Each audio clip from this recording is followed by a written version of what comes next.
আদালতে CCTV footage দেখিয়ে কম্পাসকে উদ্ধার করলো শ্রেষ্ঠা।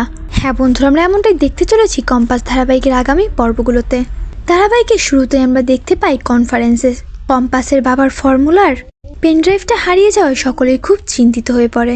কম্পাস অস্থির হয়ে পড়ছিল। ঠিক তখনই মেঘমালা করিডর থেকে ল্যাপটপটা খুঁজে পেয়ে কম্পাসকে জানায় পেনড্রাইভটি ল্যাপটপে নেই। যা শুনে তো কম্পাস একদমই ভেঙে পড়ে আর বলে ওঠে এই চুরিটা ইচ্ছে করেই করানো হয়েছে। মিডিয়ার লোকগুলো কম্পাসকে জিজ্ঞাসা করে এই ঘটনার পেছনে কে থাকতে পারে। কম্পাস তখন বলে যারা সত্যটা সামনে আসতে দিতে চায় না তারাই এই কাজটা করিয়েছে।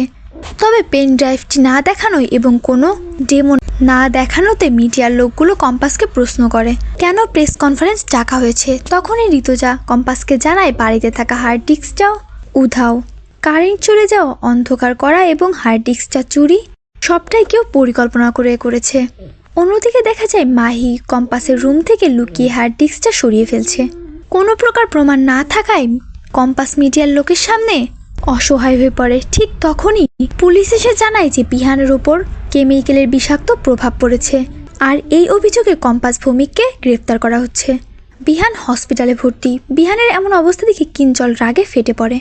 এদিকে অখিলেশ চৌধুরীও সমস্ত দোষ কম্পাসের ঘাড়ে চাপিয়ে দেয় আর অভিজ্ঞান দত্ত সবটা বলে দেয় যে সে এই সব কিছু প্ল্যান করেছে শুধুমাত্র কম্পাসকে ফাঁসানোর জন্য।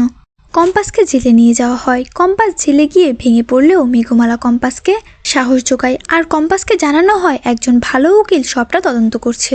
ঠিক সেই মুহূর্তে গল্পে আসে নতুন মোড় একদম। শ্রেষ্ঠা আদালতের টাউন হল এবং কলেজের সমস্ত সিসিটিভি ফুটেজ কোর্টে পেশ করে। সেই সিসিটিভি ফুটেজে স্পষ্ট হয়ে যায় পেন ড্রাইভ চুরি এবং আর হার্ড ডিস্ক চুরির আসল সত্য।